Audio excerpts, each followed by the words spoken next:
Moving back to Europe, Paris, you work a lot in the investment banking area. So you came from the corporate world, from the investment world, and now you work in a university in Madrid. And so what's your experience in the European education system and its efficiency to dialogue with the corporate world and with the startups world? What we have learned, what are you trying to transfer to this world? What are you trying to explore? Okay, thank you. The approach that we're taking at IE Business School is a little more back to basics. I mean, we've heard a lot today about how we can help you become entrepreneurs. But I'd like you to take a step back and think to yourselves, how many of you really here are going to start a company someday? Okay? Quite a few of you.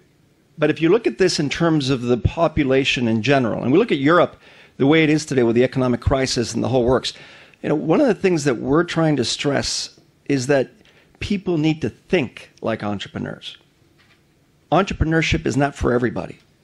And especially in Europe, the relationship between risk and entrepreneurship is critical.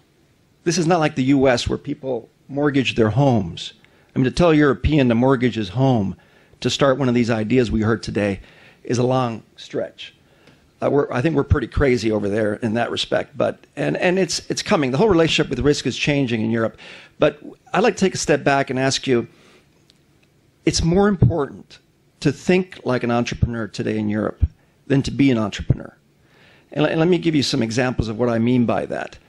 And here I'm pretty fortunate to have both Marco and Tom as adjunct faculty at IE. And I recently spent some time with Marco in Silicon Valley at Google. And I think Google is exactly what I'm talking about. The sort of people they hire at Google are exactly those people that think like entrepreneurs. And I asked Marco the question, and if you look at Jeff Jarvis's book on the Google way and how Google does it, you'll see exactly the same points. And Marco said to me, at Google, we usually interview somebody between 6 and 9 months. And we ask 3 things of them. Okay? Number 1, analytical skills. Number 2, the ability to communicate, to express themselves. Persuasion, to be able to sell themselves.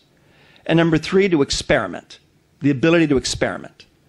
Now, what does that tell you about the mentality of the person that can do those 3 things? They have an open mind. Now, is that what we're pushed to do today in institutions and universities? No. In most universities and institutions today, we are being pushed to specialize in knowledge, to become good at something in particular. So we're forced almost to go into silos in engineering or whatever it is.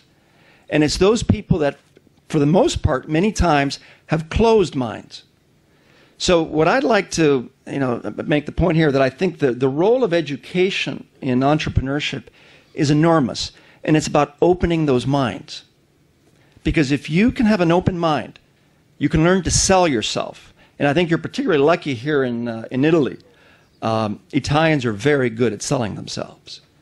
Very good. They did a survey last year. They interviewed 50,000 people and they asked them, when you think about coffee, what country do you think about? 72% said Italy. They don't even have coffee.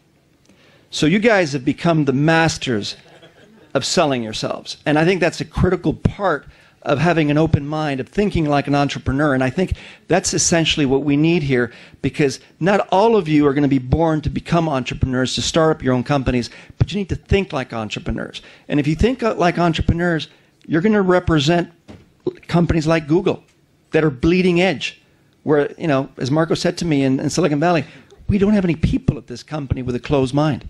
Because even the nerdiest nerd programmer that is applying for a job, he is asked to sell himself, to experiment, to think out of the box.